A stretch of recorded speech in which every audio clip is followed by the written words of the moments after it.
ದಯಮಾಡಿ ಪಾಸ್ ಮಾಡಿ. ಸ್ಕ್ರೀನ್ ನೋಡ್ಕೊಂಡು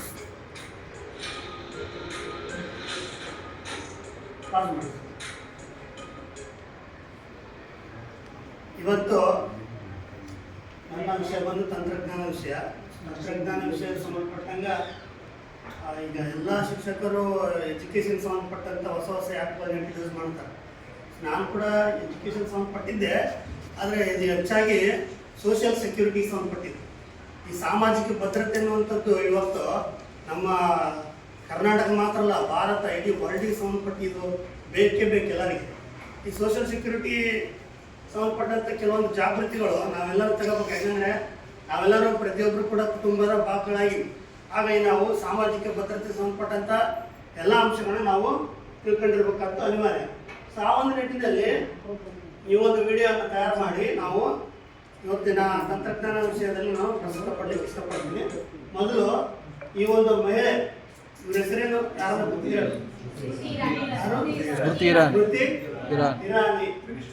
ಇವರು ಮಿನಿಸ್ಟರ್ ಆಗಿದ್ದರು. ನರೇಂದ್ರ ಮೋದಿ ಅವರ ಸರ್ಕಾರದಲ್ಲಿ ಕ್ಯಾಬಿನೆಟ್ ದರ್ಜೆಯ ಸೆಂಟ್ರಲ್ ಹ್ಯೂಮನ್ ರಿಸೋರ್ಸ್ ಡೆವಲಪ್ಮೆಂಟ್ ಖಾತೆಯ ಸಚಿವ ಆಗಿದ್ದರು. ಸೊ ಇವು ಖಾತೆಯ ಸಚಿವ ಆಗಿದ್ದಾಗಲೇ 2014ರಲ್ಲಿ ಇವರು ಸಚಿವ ಆದರು. 2015ರಲ್ಲಿ ಗೋವಾಕ್ಕೆ ಹೋಗ್ತಾರೆ. ಗೋವಾಕ್ಕೆ ಹೋದಾಗ ಅಲ್ಲಿ ಒಂದು ಸ್ಟೋರ್, ಬಟ್ಟೆ ಅಂಗಡಿ, ಆ ಬಟ್ಟೆ ಅಂಗಡಿ ಒಳಗೆ ಹೋಗಿ ಬಟ್ಟೆ ಎಲ್ಲ ತಗೊಂಡ್ಮೇಲೆ ಡ್ರೆಸ್ಸು ಇದು ಮಾಡ್ತಾರಲ್ಲ, ಚೇಂಜ್ ಮಾಡ್ತಾರಲ್ಲ, ಆ ಡ್ರೆಸ್ ಚೇಂಜ್ ಮಾಡೋದು ಒಂದು ರೂಮ್, ಆ ರೂಮ್ನ ಡ್ರೆಸ್ ಚೇಂಜ್ ಮಾಡಿ ಟ್ರಯಲ್ ರೂಮ್, ಆ ಟ್ರಯಲ್ ರೂಮಿಗೆ ಹೋಗಿ ಡ್ರೆಸ್ ಚೇಂಜ್ ಮಾಡ್ಬೇಕಾಗಿತ್ತು. ಡ್ರೆಸ್ ಚೇಂಜ್ ಮಾಡಕ್ಕಂತ ಹೋಗ್ತಿದ್ರು. ಆ ಸಂದರ್ಭದಲ್ಲಿ ಇವ್ರ ಜೊತೆಗೆ ಇರ್ತಾರಲ್ಲ ಮಿನಿಸ್ಟರ್ ಜೊತೆ ಅಂಗರಕ್ಷಕರು ಅಂತೇಳಿ, ಇವರಿಗೆ ಮಹಿಳಾ ಅಂಗರಕ್ಷಕರಿದ್ರು. ಅವ್ರು ಫಸ್ಟ್ ಏನು ಮಾಡಿದ್ರು, ಟ್ರಯಲ್ ರೂಮ್ ಫಸ್ಟ್ ನೀವು ಹೋಗ್ಬಾರ್ದು, ನಾವು ಫಸ್ಟ್ ಹೋಗಿ ನೋಡ್ಕೊಂಬರ್ತೀವಿ, ಎಲ್ಲ ಚೆಕ್ ಮಾಡ್ಕೊಂಬರ್ತೀವಿ ಅಂತ ಹೋದ್ರು. ಅವ್ರು ಫಸ್ಟ್ ಹೋಗಿ ಚೆಕ್ ಮಾಡಿದಾಗ ಅಲ್ಲಿ ಒಂದು ಗುಪ್ತ ಕ್ಯಾಮರಾ ಇತ್ತು. ಆ ಗುಪ್ತ ಕ್ಯಾಮರಾ ಅವ್ರ ಅಂಗರಕ್ಷಕರಿಗೆ ಗೊತ್ತಾಯ್ತು. ಅವರು ಅದನ್ನ ಮೇಡಮ್ ಅವರಿಗೆ ತಿಳಿಸಿದ್ರು. ಅದೇ ಒಂದು ವೇಳೆ ಡೈರೆಕ್ಟ್ ಇವ್ರು ಹೋಗಿ ಡ್ರೆಸ್ ಚೇಂಜ್ ಮಾಡ್ಕೊಂಬಂದಿದ್ರಿಗಿನ ಅವ್ರಿಗೆ ಗೊತ್ತಾಗ್ತಿದ್ದಿಲ್ಲ, ಯಾರಿಗೂ ಗೊತ್ತಾಗ್ತಿದ್ದಿಲ್ಲ. ಅಂಗರಕ್ಷಕರು ಅವ್ರ ಹತ್ರ ಎಲ್ಲ ಕೆಪಬಿಲಿಟಿ ಸಂಬಂಧಪಟ್ಟಂಗೆಲ್ಲ ಸಾಮಗ್ರಿಗಳು ಇರ್ತಾವ. ಹಂಗಾಗಿ ಅವ್ರು ಚೆಕ್ ಮಾಡಿ ಇವ್ರಿಗೆ ಹೇಳಿದ್ರು. ಆಮೇಲೆ ದೊಡ್ಡ ಕೇಸ್ ಆಯ್ತು ಗೋವಾದಾಗ. ದೊಡ್ಡ ಕೇಸ್ ಆಗಿ ಆ ಅಂಗಡಿನ ಸೀಸ್ ಮಾಡಿದ್ರು. ಆ ಅಂಗಡಿ ಫ್ಯಾಬ್ ಇಂಡಿಯಾ ಅಂತೇಳಿ 2015ರಲ್ಲಿ ಘಟನೆ ನಡೆದಿತ್ತು. ಸೊ ಇವರು ಮಿನಿಸ್ಟ್ರಿಗೆ ಈ ರೀತಿ ಆಗೈತಿ ಘಟನೆ. ಇನ್ನು ಸಾಮಾನ್ಯ ಜನರು ಅಲ್ಲಿ ಇಲ್ಲಿ ಈಗ ಬೇರೆ ಊರಿಗೆ ಹೋಗಿ ಲಾಡ್ಜ್ ಮಾಡ್ತಿರ್ತೀವಿ, ಬಾಡಿಗೆ ಮನೆ ಮಾಡ್ತಿರ್ತೀವಿ, ಅಥವಾ ಸಿನಿಮಾ ಥಿಯೇಟ್ರಿಗೆ ಹೋಗ್ತಿರ್ತೀವಿ, ಬೇರೆ ಬೇರೆ ಮಾಲ್ಗಳಿಗೆ ಹೋಗ್ತಿರ್ತೀವಿ, ಹೌದಿಲ್ಲ? ಇಂಥಲ್ಲೆಲ್ಲ ಹೋದಾಗ ನಮಗೆ ಸೋಷಿಯಲ್ ಸೆಕ್ಯೂರಿಟಿ ಇರುತ್ತಂತ ಏನು ಗ್ಯಾರಂಟಿ, ಹೌದಿಲ್ಲ? ಸೊ ಹೀಗಾಗಿ ನಾವು ಅವ್ರಿಗೇನು ಅಂಗರಕ್ಷಕರಿದ್ರು, ಎಲ್ಲ ಫೆಸಿಲಿಟಿ ಸಂಬಂಧಪಟ್ಟಂಗಿದ್ರು, ಟೆಕ್ನಿಕಲಿ ಎಲ್ಲ ಎಬಿಲಿಟಿ ಇರುವಂಥ ಅಂಗರಕ್ಷಕರಿದ್ರು. ಅವರೆಲ್ಲ ಚೆಕ್ ಮಾಡಿದ್ರು. ರೈಟ್, ಇಲ್ಲಿ ಒಂದು ಗುಪ್ತ ಕ್ಯಾಮರಾ ಐತೆ ಇದು ಅಂತೇಳಿ ಆಕ್ಷನ್ ತಗೊಂಡ್ರು. ನಮ್ಮ ಹತ್ರ ಯಾವುದೈತೆ, ಹೌದಿಲ್ಲ? ಸೊ ನಮ್ಮ ಹತ್ರ ಕೂಡ ನಾವು ಕೂಡ ಅವ್ರ ಅಂಗರಕ್ಷಕರ ಹತ್ರ ಯಾವ ರೀತಿ ಕೆಪಬಿಲಿಟಿ ಇರುವಂಥ ಎಲ್ಲ ಟೆಕ್ನಿಕಲಿ ಫಾಸ್ಟ್ ಇರುವಂಥ ನಾಲೆಡ್ಜ್ ಕೂಡ ನಮ್ಗೆ ಬೇಕಾಗೋದಿಲ್ಲ. ಹಾಗಾಗಿ ನಾನು ಈ ಒಂದು ವಿಡಿಯೋನ ಮಾಡಿದಂತ ಹೇಳಕ್ಕೆ ಇಷ್ಟಪಡ್ತೀನಿ. ಸ್ವಲ್ಪ ಇದೇ ಅಂಗಡಿ ಫ್ಯಾಬ್ ಇಂಡಿಯಾ ಸಪಾಸ್ ಮಾಡಿ 2015ರಲ್ಲಿ ಗೋವಾದ ಫ್ಯಾಬ್ ಇಂಡಿಯಾ ಅಂಗಡಿಯ ಟ್ರಯಲ್ ರೂಮ್ನಲ್ಲಿ ಕ್ಯಾಮರಾ ಪತ್ತೆ. ಸ್ಮೃತಿ ಇರಾನಿ ಸಹ ದೂರು ನೀಡಿದರು. 4 ಮಂದಿ ಅರೆಸ್ಟ್. ಅದು ಯಾಕೆ ಯಾವುದಪ್ಪ ಅಂದರೆ ವೋಯರಿಸಮ್ IT ಆಕ್ಟ್ ಅಡಿಯಲ್ಲಿ ಕೇಸ್ ದಾಖಲು ಮಾಡಿದ್ರು. ಯಾವುದೇ ಗುಪ್ತ ಕ್ಯಾಮರಾದ ಸಂಬಂಧಪಟ್ಟಂಗೆ ಯಾವುದೇ ಕೇಸ್ ದಾಖಲಾಗಲು ವೋಯರಿಸಮ್ ಆ್ಯಂಡ್ IT ಆಕ್ಟ್ ಅಡಿಯಲ್ಲಿ ಕೇಸ್ ದಾಖಲಾಗುತ್ತೆ. ಸೊ ಇದು ಸೈಬರ್ ಕ್ರೈಮ್ಗೆ ಸಂಬಂಧಪಡುತ್ತೆ. ನಮ್ಮ ಭಾರತ ದೇಶದಲ್ಲಿ ವಿಧ ವಿಧವಾದ ಸೈಬರ್ ಕ್ರೈಮ್ಗಳಿದಾವೆ. ಸೊ ಅಂಥದ್ದೇ ಒಂದು ಸೈಬರ್ ಕ್ರೈಮ್ಗಳಲ್ಲಿ ಇದು ಕೂಡ ಒಂದು ಸೈಬರ್ ಕ್ರೈಮ್ ಸಂಬಂಧ.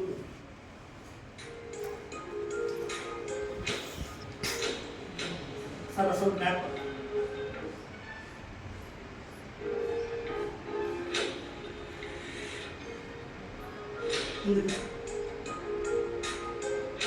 ಸಪಾಸ್ ಮಾಡಿ 2023ರಲ್ಲಿ ಗುಲ್ಬರ್ಗದಲ್ಲಿ ಅಲ್ಪಸಂಖ್ಯಾತ ಮಹಿಳಾ ಹಾಸ್ಟೆಲ್ನ ಬಾತ್ರೂಮ್ನಲ್ಲಿ ಕ್ಯಾಮರಾ.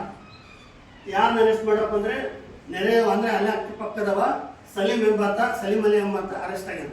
ಸೊ ಗುಲ್ಬರ್ಗದಲ್ಲೇ ನೆಕ್ಸ್ಟ್ 2024ರಲ್ಲಿ ಪಾಸ್ ಮಾಡಿ ಸರ್. ಬೆಂಗಳೂರಲ್ಲಿ ಥರ್ಡ್ ವೇವ್ ಕಾಫಿ ಔಟ್ಲೆಟ್, ಮಹಿಳಾ ವಾಶ್ರೂಮ್ನಲ್ಲಿ ಉದ್ಯೋಗಿಯೇ ಕ್ಯಾಮರಾ ಇರಿಸಿದ್ದ, ಅಲ್ಲಿ ಕೆಲಸ ಮಾಡ್ತದೆ. ಆಂಧ್ರ ಪ್ರದೇಶದಲ್ಲಿ ಇಂಜಿನಿಯರಿಂಗ್ ಕಾಲೇಜು ಮಹಿಳಾ ಹಾಸ್ಟೆಲ್ ವಾಶ್ರೂಮ್ನಲ್ಲಿ ಕ್ಯಾಮರಾ, 300ಕ್ಕೂ ಹೆಚ್ಚು ಫೋಟೋ ವಿಡಿಯೋ ಆನ್ಲೈನಲ್ಲಿ ಮಾರಾಟ ಮಾಡಿದ್ರು. ಸೊ ಇಂಥ ಫೋಟೋ ವಿಡಿಯೋಗಳು ಎಲ್ಲ ಸಿಕ್ಕರೆ ಅವರು ಅವುಗಳನ್ನ ಆನ್ಲೈನಲ್ಲಿ ಮಾರಾಟ ಮಾಡ್ತಾರೆ, ಅದರಿಂದ ದುಡ್ಡು ಬರ್ತವ್ರಿಗೆ. ನೆಕ್ಸ್ಟು ಹೈದರಾಬಾದು ಇಂಜಿನಿಯರಿಂಗ್ ಕಾಲೇಜ್ ಮಹಿಳಾ ಹಾಸ್ಟೆಲ್ ವಾಶ್ರೂಮ್ನಲ್ಲಿ ವಿಂಡೋದಲ್ಲಿ ಕ್ಯಾಮರಾ, ಕಿಟಕಿಯಲ್ಲಿ. ಆಮೇಲೆ ತೆಲಂಗಾಣದಲ್ಲಿ ಖಾಸಗಿ ಮಹಿಳಾ ಹಾಸ್ಟೆಲ್ನಲ್ಲಿ ಫೋನ್ ಚಾರ್ಜರ್ನಲ್ಲಿ ಕ್ಯಾಮ್ರಾ, ಫೋನ್ ಚಾರ್ಜರ್ ಇರ್ತಾರೆ ನೋಡ್ರೆ, ಅಲ್ಲೊಂದು ಕೆಂಪು ಲೈಟ್ ಇರ್ತದೆ, ಆ ಲೈಟ್ ಬದಲಿಗೆ ಕ್ಯಾಮ್ರಾ ಫಿಕ್ಸ್ ಮಾಡ್ತಾರೆ. ನೆಕ್ಸ್ಟು ಕೊಚ್ಚಿಯಲ್ಲಿ ಮಹಿಳಾ ಟಾಯ್ಲೆಟ್ನಲ್ಲಿ ಕ್ಯಾಮ್ರಾ, ವೈರಸಮ್ ಐಟಿ ಅಡಿಯಲ್ಲಿ ಕೇಸ್ ದಾಖಲು. ತಮಿಳುನಾಡಲ್ಲಿ ಕೂಡ ಒಂದು ಕೇಸು, ದೆಹಲಿಯಲ್ಲಿ ಮತ್ತು ದೆಹಲಿಯಲ್ಲಿ ಕೆಳಗ. ಆಮೇಲೆ ಹೈದರಾಬಾದ್ ಮತ್ತು ತೆಲಂಗಾಣ, ಲಾಸ್ಟ್ ಬೆಂಗಳೂರಲ್ಲಿ ರೀಸೆಂಟಾಗಿ 2026ರಲ್ಲಿ ಜನವರಿ 4 ಮತ್ತು 5 ತಾರೀಕು ಸಂಧ್ಯಾ ಥಿಯೇಟರ್ನಲ್ಲಿ ಮಹಿಳಾ ಟಾಯ್ಲೆಟ್ನಲ್ಲಿ ಕ್ಯಾಮ್ರಾ ಪತ್ತೆ, ರೀಸೆಂಟ್ ಆಗಿರೋದು 15-20 ದಿವಸ ಹಿಂದೆ. ಸೊ ಈ ರೀತಿ ಎಲ್ಲ ಸಾಮಾಜಿಕ ಭದ್ರತೆಗೆ ಸಂಬಂಧಪಟ್ಟಂತೆ ದಾಖಲಾಗಿರೋ ಕೇಸು ಅಷ್ಟೇ, ದಾಖಲಾಗದೇ ಇರುವಂಥ ಕೇಸು ಎಷ್ಟೋ ಸಾವಿರಾರು, ಇವು ದಾಖಲಾಗಿರೋ ಮಾತ್ರ. ನೆಕ್ಸ್ಟ್ ಇದು ಕರ್ನಾಟಕದಲ್ಲಿ ಉಡುಪಿಯಲ್ಲಿ ಪ್ಯಾರಾಮೆಡಿಕಲ್ ಕಾಲೇಜಿನಲ್ಲಿ ಪ್ರಕರಣ, ಮತ್ತು ಎರಡನೇದು ಬೆಂಗಳೂರು ಇಂಜಿನಿಯರಿಂಗ್ ಕಾಲೇಜಲ್ಲಿ ಪ್ರಕರಣ. ನೆಕ್ಸ್ಟ್ ಕುಂಬಳಗೋಡು ಮೈಸೂರು ರೋಡ್ ಅಲ್ಲಿ ಕೂಡ ಒಂದು ಪ್ರಕರಣ. ಇದರಲ್ಲಿ almost all college, school, hostel ಗೊತ್ತಾಯ್ತಾ ಇಲ್ಲೆಲ್ಲ ನಡೀತಿದಾವೆ. ಆದರೆ ಯಾರಿಗೂ ಕೆಲವೊಂದು ಕೇಸ್ ದಾಖಲಾಗೋರಿಗೆ ಯಾರಿಗೆ ಗೊತ್ತಾಗ್ತಲ್ಲ, ಕೇಸ್ ದಾಖಲಾಗಲ್ಲ ಅದು ಎಷ್ಟು ಅದಾವೆ. ಸೊ ಇದರಲ್ಲಿ ನಮ್ಮ ಶಾಲಾ ಕಾಲೇಜುಗಳು ಹೆಚ್ಚು ನೋಟೆಡ್ ಆಗ್ತದೆ. ಆಮೇಲೆ ಕೆಲವರು ಬಾಡಿಗೆ ಮನೆಗೆ ಹೋಗಿರ್ತಾರೆ, ಅಂತಲ್ಲಿ ಕೂಡ ಇದು ಚಾನ್ಸಸ್ ಇರ್ತಾವೆ. ಲಾಡ್ಜ್ಗೆ ಹೋಗಲ್ಲ, ಅಂತಲ್ಲಿ ಕೂಡ ಇರ್ತಾರೆ ಚಾನ್ಸು ಇರ್ತಾವೆ. ಆದರೆ ನಮ್ಗೆ ಯಾರಿಗೆ ಗೊತ್ತೇ ಆಗ್ತಲ್ಲ ಅದು. ಸೊ ನೆಕ್ಸ್ಟ್ ಅವ್ರಿ ಪಾಸ್ ಮಾಡಿ ಸರ್, ಅದು ಇದು ಕರೆಂಟ್ ಸಾಕೆಟ್, ಹಾಂ ಅದರಲ್ಲಿ ಕೂಡ ಅಲ್ಲಿ ಕೂಡ ಕ್ಯಾಮ್ರಾ ಇಡೋ ಸಾಧ್ಯತೆ ಐತೆ. ಆಮೇಲೆ ಇದು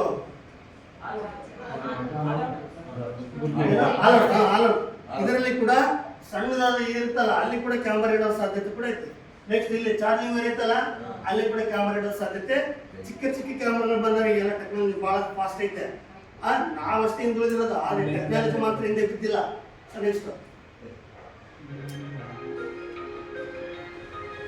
ಫೋಟೋದಲ್ಲಿ, ಗಣೇಶನ ಫೋಟೋದಲ್ಲಿ ಕೆಳಗಡೆ ಪಾಸ್ ಮಾಡ, ಅಲ್ಲಿ ದೇವರ ಫೋಟೋ ಐತೆ, ವೆಂಕಟೇಶ್ವರ ಫೋಟೋ ಐತಲ್ಲ, ವೆಂಕಟೇಶ್ವರ ಸ್ವಾಮಿ ಫೋಟೋ ಇಲ್ಲ, ಅಲ್ಲಿ ಹಣೆ ಹತ್ರ ಬ್ಲ್ಯಾಕ್ ಐತೆ ನೋಡ್ರಿ, ಅಲ್ಲಿ ಕೂಡ ಕ್ಯಾಮರಾ ಇಡೋ ಸಾಧ್ಯತೆ ಐತೆ.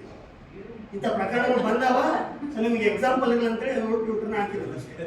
ಸೊ ದೇವರ ಫೋಟೋಗಳು ಅದಾವಂತೇಳಿ ನಾವು ದೇವರ ಫೋಟೋ ಕೂಡ ಅದೇ ಮಾಡುತ್ತೆ ಅಂದ್ಕೊಂಡು ಕೂಡ ಸೂಕ್ಷ್ಮವಾಗಿ ಗಮನಿಸ್ಬೇಕು ನಾವು.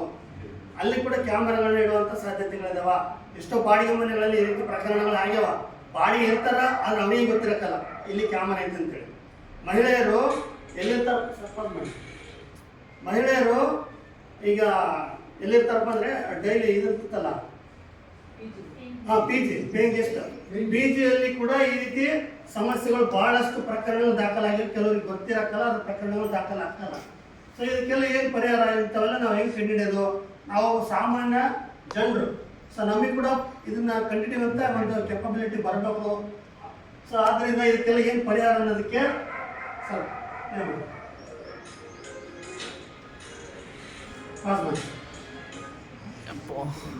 ನೋಡಿ, ಫಸ್ಟು ನಾವು ಮಾಡಬೇಕಾಗಿರೋ ರೂಮ್ ಯಾವುದೇ ಇರಲಿ, ಅದು ಬಾತ್ರೂಮ್ ಇರಲಿ, ಬಾಡಿಗೆ ಮನೆ ಇರಲಿ, ಲಾಡ್ಜ್ ಇರಲಿ, ಸಿನಿಮಾ ಥಿಯೇಟ್ರು ಬಾತ್ರೂಮ್ ಇರಲಿ, ಇನ್ನೊಂದಿರಲಿ, ಒಟ್ಟು ನಮ್ಮ ಮನೆ ಬಿಟ್ಟು ಹೊರಗಡೆ ಹೋಗಿವಂತಂದರೆ ಅಲ್ಲಿ ಫಸ್ಟು ಆ ರೂಮ್ನ ಫುಲ್ ಚೆಕಪ್ ಮಾಡಬೇಕು.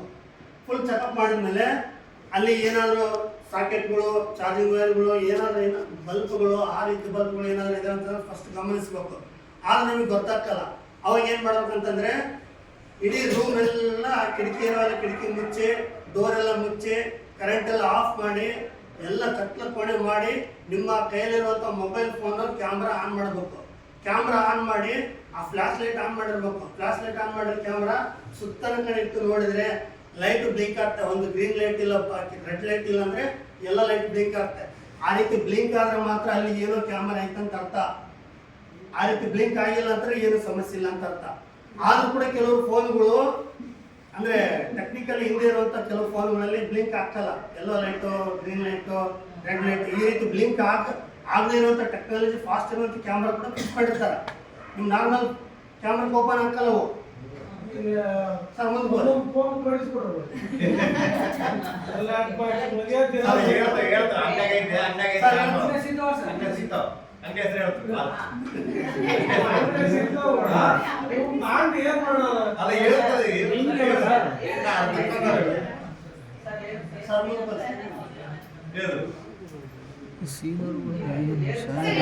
ಸೆಕ್ಯೂರಿಟಿ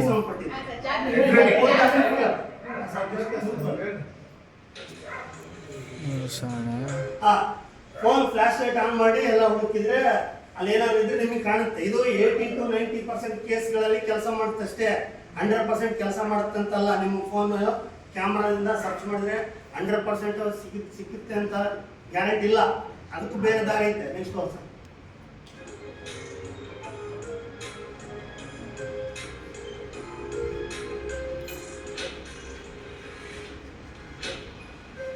ಸ್ಟಾಪ್ ಮಾಡಿ.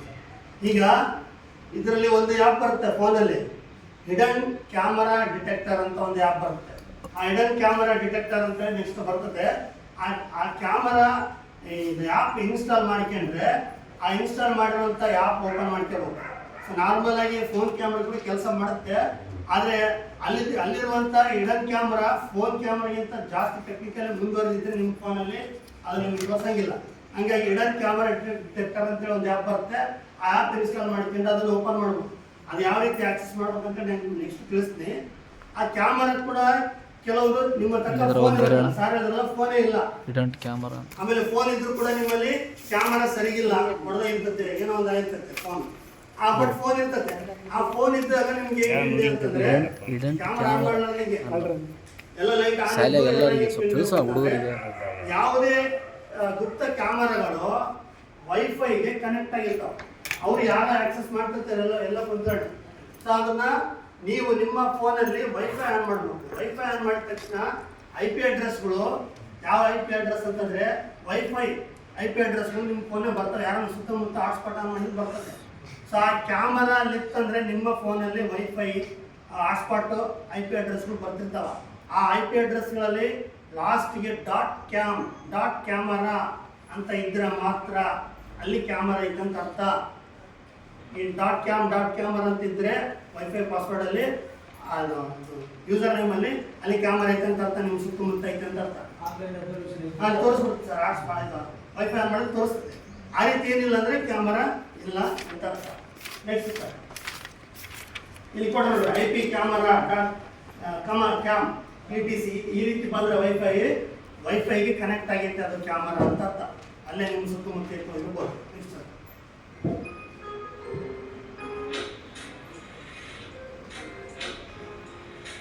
ನೋಡ್ರಿ ಆ್ಯಪ್ ಸಪಾಸ್ ಮಾಡಿ.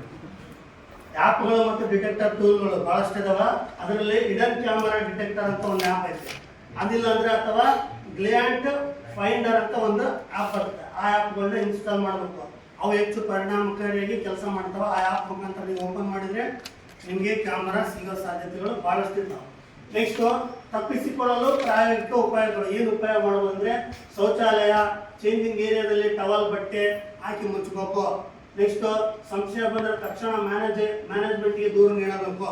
ನಿಮ್ಗೆ ಎಲ್ಲಾದ್ರೂ ಸಂಶಯ ಬಂತು ಸಾಕೆಟಲ್ಲಿ ಅಥವಾ ಇನ್ನೊಂದು ನಮ್ಮ ಕಡೆ ಚಾರ್ಜಿಂಗ್ ವೈರಲ್ಲಿ ಬಂತಂದರೆ ಅಲ್ಲಿ ಟವಲ್ ಇನ್ನೊಂದು ಬಟ್ಟೆ ಹಾಕಿ ಅದನ್ನು ಮುಚ್ಚಬೇಕು ಅಥವಾ ತೆಗೆದು ಬಿಸಾಕ್ಬೇಕಿಲ್ಲ ಅಂದ್ರೆ ಅವರಿಗೆ ಮ್ಯಾನೇಜ್ಮೆಂಟ್ ಅವರಿಗೆ ಕಂಪ್ಲೇಂಟ್ ಕೊಡಬೇಕು. ಖಾಸಗಿ ಸ್ಥಳಗಳಲ್ಲಿ ಶೌಚಾಲಯ, ಬೆಡ್ರೂಮ್, ರೆಕಾರ್ಡಿಂಗ್ ಭಾರತದಲ್ಲಿ ಕಾನೂನು ಬಾಹಿರ, ಪೊಲೀಸರಿಗೆ ದೂರು ನೀಡಿ ಅಂತಿದೆ. ಇದಕ್ಕೆ ಹಲವಾರು IP ಸೆಕ್ಷನ್ಗಳು ಇದಾವೆ. ಅದ್ರ ಪ್ರಕಾರ ಅವರು ಆಕ್ಷನ್ ತಗೊಂತಾರೆ.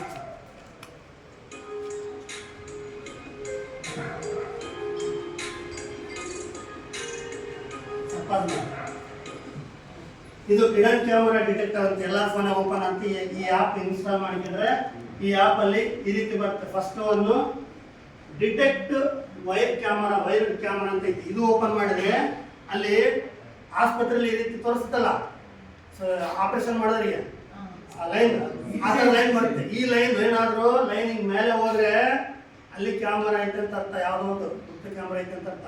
ಇಲ್ಲ ಕೆಳಗೆ ಬಂದು ನಾರ್ಮಲ್ ಆಗಿ ಹೋದ್ರೆ ಏನು ಸಮಸ್ಯೆ ಇಲ್ಲ, ಮೇಲೆ ಹೋದ್ರೆ ಅದರ ಕೂಡ ಗೊತ್ತಾಗಿಲ್ಲ ಅಂದರೆ ಡಿಟೆಕ್ಟ್ ಇನ್ಫ್ರೇಡ್ ಕ್ಯಾಮರಾ ಅಂತ ಐತೆ ಅಂತ ಕೇಳ್ತಾರೆ.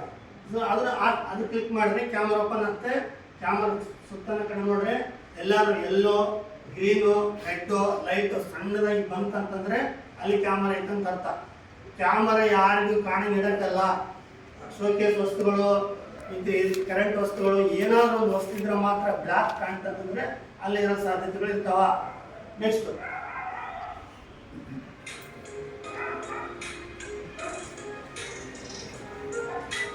ಪಾಸ್ವರ್ಡ್. ಈ ರೀತಿ ವಾಶ್ರೂಮ್ ಅಲ್ಲಿ ಕನ್ನಡಿ ಇರ್ತದೆ, ಅದು ಬ್ಲಾಕ್ ಇಲ್ಲ, ಕನ್ನಡಿನೇ ಕ್ಯಾಮರಾ ಆಗಿರ್ತದೆ. ನೀವು ಮಕ್ಕ ತೊಳ್ಕೊಂಡ್ರೆ ಅವ್ರಿಗೆ ಬೇರೆಯವ್ರಿಗೆ ಕಾಣುತ್ತೆ. ಕೆಲವು ಈಗ ನೋಡ್ರಿ ಪೊಲೀಸ್ ಸ್ಟೇಷನ್ ಅಲ್ಲಿ ಇನ್ವೆಸ್ಟಿಗೇಷನ್ ಮಾಡ್ತಾರೆ, ಒಬ್ಬನೊಂದು ರೂಮ್ನಾಗ ಹಾಕಿ ಬೇರೆ ರೂಮ್ನಾಗ ಕುಂತ್ಕೊಂಡು ನೋಡ್ತಿರ್ತಾರೆ ಪೊಲೀಸರು. ಅಂದ್ರೆ ಇಡೀ ಗೋಡೆನೇ ಅದು ಕ್ಯಾಮರಾ ಆಗಿರ್ತದೆ. ಆಯ್ತಾ? ಇಲ್ಲಿ ವಾಶ್ರೂಮ್ ಅಲ್ಲಿ ಕ್ಯಾಮರಾ, ಇಡೀ ಕನ್ನಡಿನೇ ಕ್ಯಾಮರಾ ಆಗಿದೆ. ಸೊ ಈ ರೀತಿ ಕ್ಯಾಮರಾ ಇದ್ರೆ ಏನ್ ಕಡಿತದೆ? ಹೌದಿಲ್ಲ? ಈ ರೀತಿ ಕ್ಯಾಮರಾ ಇದ್ರೆ ಕನ್ನಡಿಯಲ್ಲಿ ಒಂದು ಉಪಾಯ ಏನಪ್ಪ ಅಂತಂದ್ರೆ ಇದಕ್ಕೇನು ಫೋನ್ ಬೇಕಾಗಿಲ್ಲ. ನೀವು ಈ ಕನ್ನಡಿಗೆ ಈ ರೀತಿ ಬೆರಳಿಟ್ರೆ ಆ ಬೆರಳಿನ ಬಿಂಬ ಈ ರೀತಿ ಬರ್ಬೇಕು, ಕೈ ಟಚ್ ಆಗ್ಬೇಕು. ಈ ರೀತಿ ಟಚ್ ಆದ್ರೆ ಯಾವ್ದೇ ರೀತಿ ಕ್ಯಾಮರಾ ಇಲ್ಲ. ಟಚ್ ಆದ್ರೆ ನೀವು ಮನೆಗೆ ಹೋಗಿ ಟೆಸ್ಟ್ ಮಾಡಿ ನೋಡ್ರೆ ನಿಮ್ಮ ಕನ್ನಡಿಯಲ್ಲಿ ಈ ರೀತಿ ಇದ್ರೆ ಕನ್ನಡಿಯಲ್ಲಿ ಏನ್ ಸಮಸ್ಯೆ ಇಲ್ಲ ಅಂತ ಅರ್ಥ. ಅದೇ ಈ ಕನ್ನಡಿಯಲ್ಲಿ ಹಿಂಗ ಈ ರೀತಿ ಇಟ್ಟಾಗ ಮಿಡ್ಲ್ ಗ್ಯಾಪ್ ಬಂದ್ರೆ ಕನ್ನಡಿಗೂ ನಿಮಗೂ ಮಧ್ಯೆ ಏನು ಆಯ್ತು ಅಂತ ಅರ್ಥ. ಈ ರೀತಿ ಟೆಸ್ಟ್ ಮಾಡ್ಬೇಕು ವಾಶ್ರೂಮ್ ಅಲ್ಲಿ, ಎಲ್ಲೇನಾಗ್ಲಿ ಟೆಸ್ಟ್ ಮಾಡಿದ್ರೆ ಮಾತ್ರ ಅಲ್ಲಿ ಅದು ಆ ನಿಮ್ಮ ಮತ್ತು ಕನ್ನಡಿ ನಡುವೆ ಏನಿಲ್ಲ ಅಂತ. ಇದಕ್ಕೆ ಫೋನ್ ಬೇಕಾಗಿಲ್ಲ. ನೆಕ್ಸ್ಟ್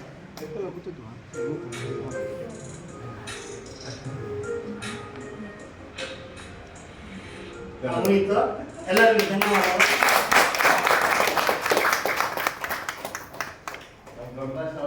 ಬಹಳ ಉಪಯುಕ್ತವಾದ ಮಾಹಿತಿ ಅಂತ ತಿಳಿಸಿದ್ರು.